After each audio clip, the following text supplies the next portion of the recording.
Tervehdys ja hyvää huomenta. Toki enhän mä tiedä, katot sä tätä aamulla vai illalla vai yöllä vai keskellä päivää, mutta mulla se on huomenta. Ja taas ollaan matkalla johonkin. Itse asiassa tuossa vähän aikaa sitten lähdin kotoa Lappeenrannasta ja ensimmäinen suunniteltu pysähtymispaikka on Pieksämäellä. Siinä meinasin ottaa vähän aamukahvia ja ehkä jopa syödäkin jotakin, jos siltä tuntuu. Ja autokin varmaan, kyllä autokin haluaa sähköä siinä vaiheessa. Pistetään kääntäen tätä kameraa vähän eteenpäin. Täällä on tommonen kevyt sumu. En tiedä, olisiko täällä nähnyt kunnolla edes ajaa, jos olisi lähtenyt pari tuntia aikaisemmin. Mut kun mulla ei ole varsinaisesti mikään kiire, mun pitäisi olla perillä mihin mä oon menossa, niin viimeistään ilta 6 käytännössä, ja sekä ei ole ihan pakollista, mutta helpottaa asioita jos olen. Niin ei ole siis silleen mikään hoppuhätä. Mulla on siihen nimittäin 10 tuntia aikaa ja Google Maps ilmoitti ajoajaksi muistaakseni 6 tuntia noin suunnilleen. Ja toki minut tuntien, jos oot näitä videoita seurannut, niin mulla on tietysti matkalla tarkoitus pysähtyä parinkin, ehkä useampaankin otteeseen kuvailemaan jotakin. Mut kohteet ei ole vielä varmaksi tiedossa, että se riippuu ihan millaista keliä siinä kohtaa on kun on ja miltä inspiraatio tuntuu ja näin poispäin ja miltä olo tuntuu. Pikkusen pää särkenyt koko yön ja vähän ollut heikko fiilis tossa kropassa, mutta kyllä tää tästä. Elikkä tää on tämmönen mun perinteinen joka syksyinen viikon ihan oma reissu oman itseni kanssa. Vähän tommosta pään nollausta, aivojen nollausta ja näissä tämmöisissä kun on viikon yksinään ja kiertelee luontopolkuja ja kohteita ja mökkeilee, niin näissä niinku se oma ajatus selkeytyy ja se, että missä mennään itseni kanssa ja missä on tarkoitus tai toive mennä jatkossa. Suosittelen jokaiselle pitämään tämmöisen kerran pari vuodessa, jos vaan suinkin on mahdollista. Ja se, että sen pitää, niin sehän ei aina tarkoita, että pitää mennä johonkin mökkivuokra tai jostakin niin kuin mä oon nyt tehnyt ja muuta, vaan sen voi tehdä ihan niin kuin kotioloissakin käytännössä, mutta ainahan se pää helpommin relaa, kun lähtee johonkin siitä vakioympäristöstä pois. Mut se tästä niinku matkan tarkoituksesta ja höpinästä. Ja sanotaan nyt sen verran vielä tähän, että viime vuonnahan mä olin tämmöisellä oman pään selvittelyreissulla niin Punkaharjulla. Sitä edellisenä vuonna taisin olla Hoilolassa. Mistä sitä enhän mä edes muista. Mut tämmöstä. Tuolla mihin mä nyt oon menossa, niin mä oon itse asiassa ihan samassa mökissä ollut aikaisemminkin. Silloin oltiin vaimon kanssa. Siitä on nyt 3 vuotta tasan. Se oli 3 vuotta sitten tää ihan samainen viikko. Elikkä nythän on 7.9.24 ja viikko 37 noin niin kuin numerona on alkamassa. Mutta tämmönen reissu mulla. Viikko ollaan ja kierrellään kaiken näköisiä paikkoja, jos keli sallii. Jos ei, niin sitten vietetään vaan aikaa oma itsensä kanssa. Ja varmaan tästä menomatkalta päivittelen tietoja tälle videolle myöhemmin. Mut jatketaan nyt tän sumun keskellä täällä matkaa. Toki tällä kohtaa just on sumua vähän vähemmän, mutta näin. Eiköhän me nähdä kohta taas.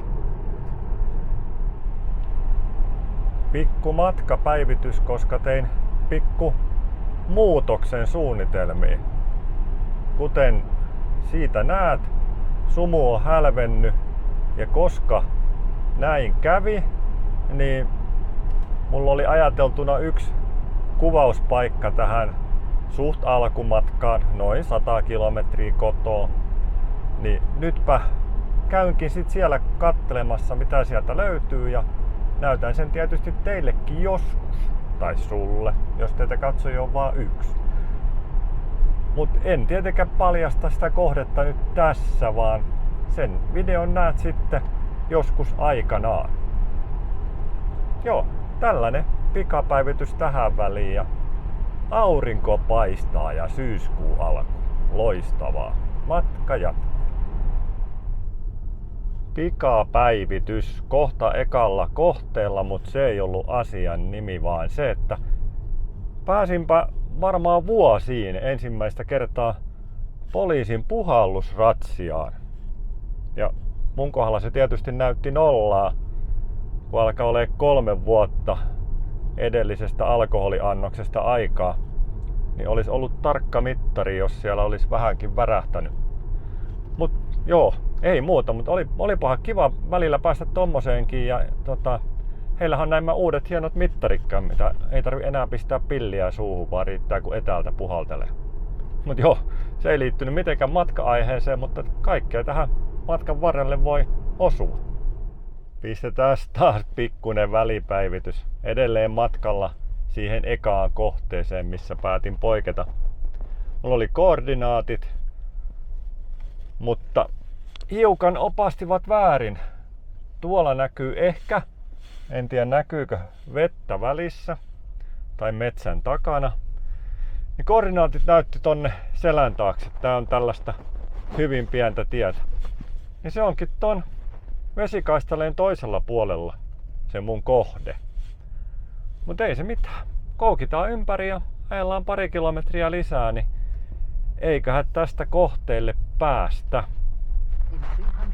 Mut jos ei äsken näkynyt, niin nyt varmaan ainakin. No, nyt siinä on niin korkeata heinää, et en tiedä näkyykö nyttenkään, mutta tossa kohta, niin siellä on vettä ja se on tosiaan tuolla vastarannalla mun kohde.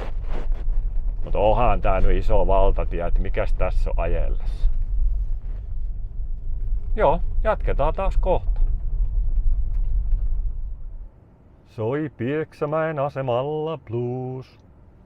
Lauloi eräs legenda, jo edesmennyt, erittäin arvostettu ja ainakin minun erittäin paljon arvostama muusikko.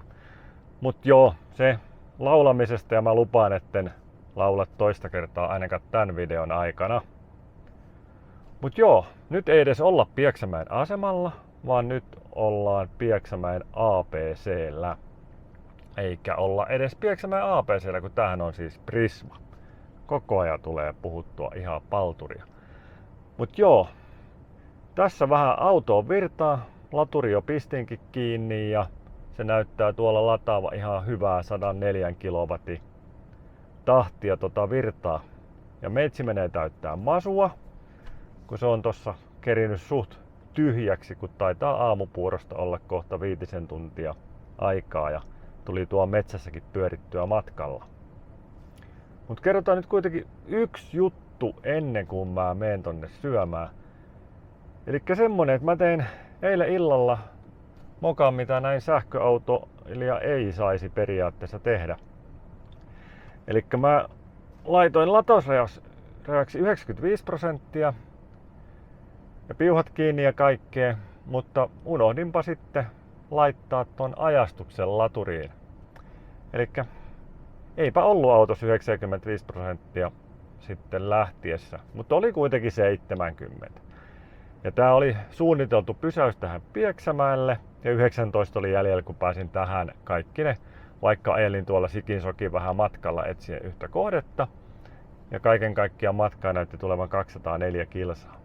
Et ei mulla ongelmaa tullut, mutta jos mä olisin vaikka eksynyt siellä etsiessäni sitä kohdetta enemmän, niin olisi voinut tulla. Tai sit olisi pitänyt jättää etsintä kesken. Mut joo, tämmöistä sattuu, mokia sattuu. Ollaan tässä nyt sitten 10 minuuttia pidempään, että saadaan riittävästi virtaa loppumatkaa.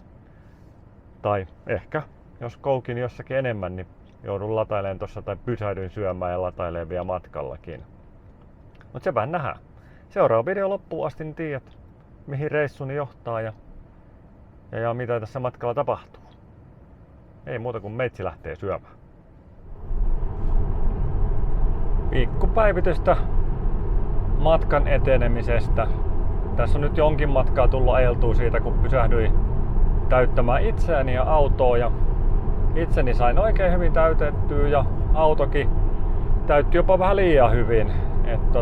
Oli tarjotus syömisen jälkeen käydä vähän tekemään kauppaostoksia siinä vielä, mutta se jäi nyt tekemättä, kun auto rupesi ilmoittelemaan, että rupeaa olemaan virta täynnä. Ja enkä viittinyt tehdä sitä, että olisin maksanut siitä seisottamisajasta tai sitten sitä, että olisin käynyt välillä siirtämässä autoa ja mennyt takas ostoksille. Kun mä joka tapauksessa pysähdyn seuraavan kuvaustoppisession jälkeen niin johonkin kahville ja koitan katsoa sitten semmoisen paikan, missä olisi laturi samassa, niin saa sitten itselle ruokaa tai paremminkin kahvia ja sitten autolle ruokaa siinä vaiheessa. Tuossa toisen mun jäljellä olevista välipysähdyksistä pistin naviin ja sen kanssa auto on sitä mieltä, että multa loppuu sähkö 12 kilometriä ennen kuin on lopullisessa määränpäässä, niin en ota riskiä, että se ei riittäisi perille, vaan samalla kun hörpin sitä sufeeta, niin ottakoon autokin ruokaa. Ja tarvii sitä ruokaa autolle huomenna kuitenkin taas, kun johonkin sitä suuntailee. Mutta ei mitään. Matka jatkuu tällaisessa erittäin hienossa aurinkoisessa säässä. Kello on nyt just 12 ja ulkona on 22 lämmintä auton mittarin mukaan. Ja kyllä se lämpimältä tuntui tossa, kun käppäili tuo pihalla. Jes, matka jatkukoon. Se olisi taas yksi pysähdys tai oikeastaan yksi kuvauskohde takana. Ja pientä vihjettä siitä, että millä kohtaa ollaan, niin just tulin Keski-Suomen puolelle noin niin kuin maakuntana. Ja matka olisi tommonen, mitä sitä nyt mahtoi olla, 300 kilsaa jäljellä. Sitä luokkaa. Kahvipaikka en ole vielä löytänyt.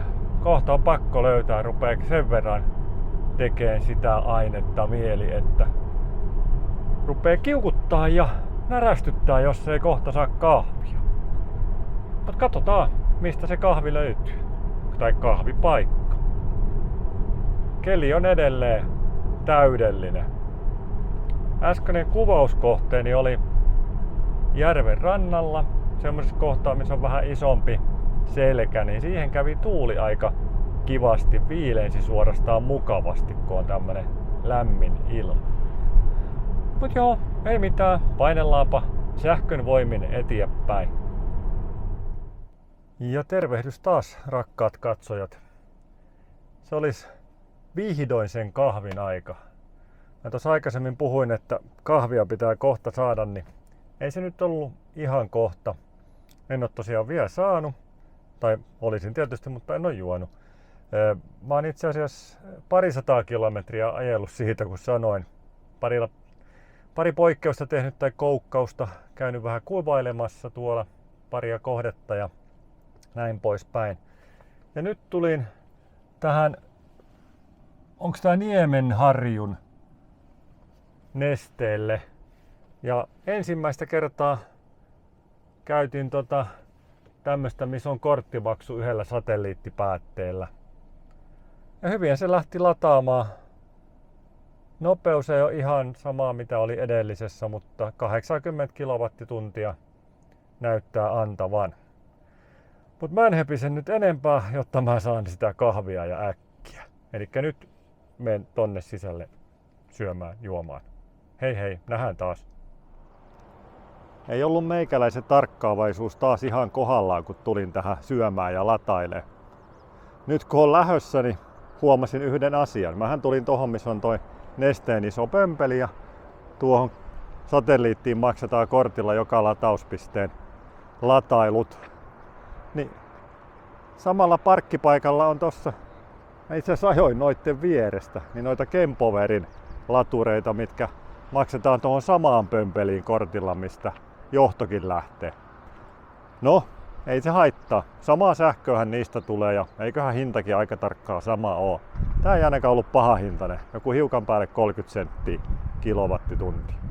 Mut joo, nyt mä otan laturin irti autosta ja jatkan matkaa. Matka etenee ja maakunnat vaihtuu. Nyt tultiin just Pohjois-Pohjanmaalle. Ja Pohjois-Pohjanmaahan mulla on määränpäänäkin. Ajettavaa on ehkä vielä tämän matkaa tuon mun yhden koukauksen kanssa, mikä vielä on tulossa, niin joku 150, ehkä vähän yli 150 kilsaa, en ole ihan varma. Mutta kuitenkin aikataulussa ollaan, että 6 mulla oli tavoite olla perillä, ja jos mulla tunti menee siinä pysähdyksessä, niin mä oon juuri 6 perillä. Eikä sekään nyt oikeesti maailmaa kaada, vaikken olis, mutta se hiukan hankaloittaa mun tän illan tekemisiä. Mut joo, näin se on. Nyt ollaan käyty sitten Etelä-Karjala ja Etelä-Savo ja Pohjois-Savo ja Keski-Suomi ja nyt ollaan Pohjois-Pohjanmaalla. Tää on niinku ollut tän päivän kuvio tällainen. Mut mä päivittelen varmaan seuraavaksi jotakin periltä tai sitten jos tossa välillä tulee vielä seuraavan stopin jälkeen jotain höpistöä, niin höpistää. Katsotaan mitä tuleman pitää. Ja tervehdys taas, päivitellään tänne matkan etenemistä. Nyt on kaikki suunnitellut ja pari suunnittelematontakin poikkeamista suoritettu. Ja navi näyttää, että mulla olisi matkaa 81 kilometriä perille. Ja mun tarkoitushan oli olla siellä viimeistään kello 18, jotta asiat sujuu jouhevasti. Ja nyt toi navi on sitä mieltä, että mä oon perillä 17.51. Eli huomattavasti ennen tavoiteaikaa. Mutta ei mitään, seuraava päivitys tuleekin sitten periltä ja silloin kerrotaan sitten, että mihin tää puikkelehtiva ja poikkelehtiva matkani päätyy. Ja muuten sanotaan vielä se, että siinä kahvilla kun poikkesin latailemaan siihen nesteen laturille, niin riittävästi otin, ja enhän ottanut siis ylimääräistä, vaan ihan vaan sen aikaa kun kahvit ja ruuat vetäsin, niin 30% sanoo toi auton näyttö, että olisi virtaa jäljellä kun pääsen perille. Mutta se ei tietysti haittaa, että sitä on niin sanotusti ylimääräistä, kun sitä tarvii tossa tietysti päivittäin, kun tulee liikuttua tuolta majapaikasta käsin. Mulla onneksi on tilanne se, että siitä majapaikasta noin 500 metrin päästä löytyy montakin pikalaturia samalta tontilta, niin on helppo latailla sitten. Mut joo, ei mitään. Katsotaan kohta missä ollaan sit kun ollaan perillä. Toivottavasti kuuluu mitä perille on saavuttu. Pistetään kameraa vähän noin jos näette. Tuolla ikkunassa lukee Kalajoen keskusvaraamo. Sieltä mä hain just avaimet. Mökki on tonne päin sen puolisen kilometriä. Sinne tosta meen kohta, kunhan ensin käyn hakemassa tuolta noin. Näkyy tuolla, jos näkyy tuolta vähän ruokaa illaksi ja aamuksi. Ja niin kuin sanoin, että siellä on pikalaturia lähellä, niin tänne on tullut lisää. Näitä ei ollut viimeksi kun kävin täällä. Eli tänne on tullut 4 kappaletta Kempoverin pikalatureita lähimaksuominaisuudella. Tuohon noin. Taidaanpa testata sitä, en ole nimittäin tuommoista laturia vielä testannut. Mut jees, eli meikäläinen tuli tänään 4-5 välipoikkeaman ja muutaman kiertotien kautta Lappeenrannasta Kalajoelle tolla sähkövatkaimella. 2 kertaa latasin matkalla ja molemmilla kerroilla ukon masun täyttäminen ja virtsarakon tyhjentäminen vei enemmän aikaa kuin auton lataaminen. Eli ei se sähköinen voimalinja yhtään pidentänyt tätäkään matkaa. Mut jes, nyt ruuan hakuun. Tää video oli tässä. Nähdään seuraavan videon parissa. Se on moi!